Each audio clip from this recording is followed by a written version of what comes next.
It's common to play as soldiers in video games, but this war of mine gives a different perspective on the battlefield by putting you in control of a few vulnerable civilians, doing everything they can to stay alive. The result is a deeply intimate tale of survival and humanity.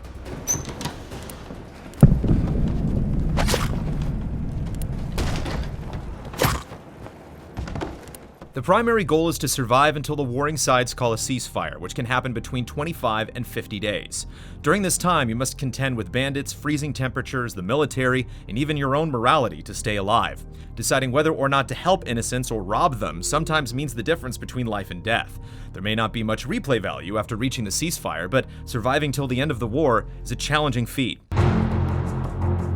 Scavenging missions give you the means to survive. These dangerous obligations require one party member to embark into potentially hostile territory to recover precious supplies.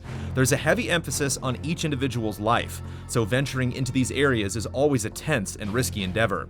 It's common to stumble upon like-minded civilians that are in worse shape than you, and these moments leave an emotional impact. Supplies are limited, so giving them to others in need is always a precarious and costly choice. Likewise, killing innocents and taking their belongings by force feels inhumane, and the characters beautifully reflect upon their actions when they return to their hideout. Not every encounter is friendly, and finding hostile forces can have severe consequences. Death is permanent in this war of mine, so it's sometimes beneficial to abandon the mission and leave the area without engaging the enemy. Each scenario is random and the level of aggression varies. For example, most thugs threaten to hurt you if you don't leave the area, but occasionally you may walk into an attempted rape or torture. Being outnumbered and outgunned leaves you powerless to help, and having to leave innocents at the hands of monsters is a devastating and haunting choice. If you manage to get into a fight, knives and melee weapons can be used to kill, while guns and ammo are rare and valuable resources. There are also places to hide and perform stealth attacks that deal considerably more damage. However, killing people is an intensely intimate act, leaving a heavy moral weight that most games never achieve. When not out looking for supplies, the survivors hide in their safe house, where crafting occupies much of their time. Beds and chairs can be constructed to make your survivors more comfortable, radios increase morale and provide valuable intel, and traps can catch rodents for food.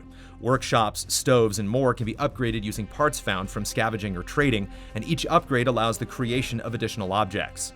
It's a delicate system that requires careful consideration when making any item. When out on scavenging runs, your backpack can only carry a finite amount of items, so deciding what to take or leave behind will always have you thinking twice. Additionally, smugglers may come to offer trades, and if there's a desperate need for food, you can barter with surplus parts. But make sure to leave a group member on guard duty, because looters are a constant threat that may leave you wounded and starving.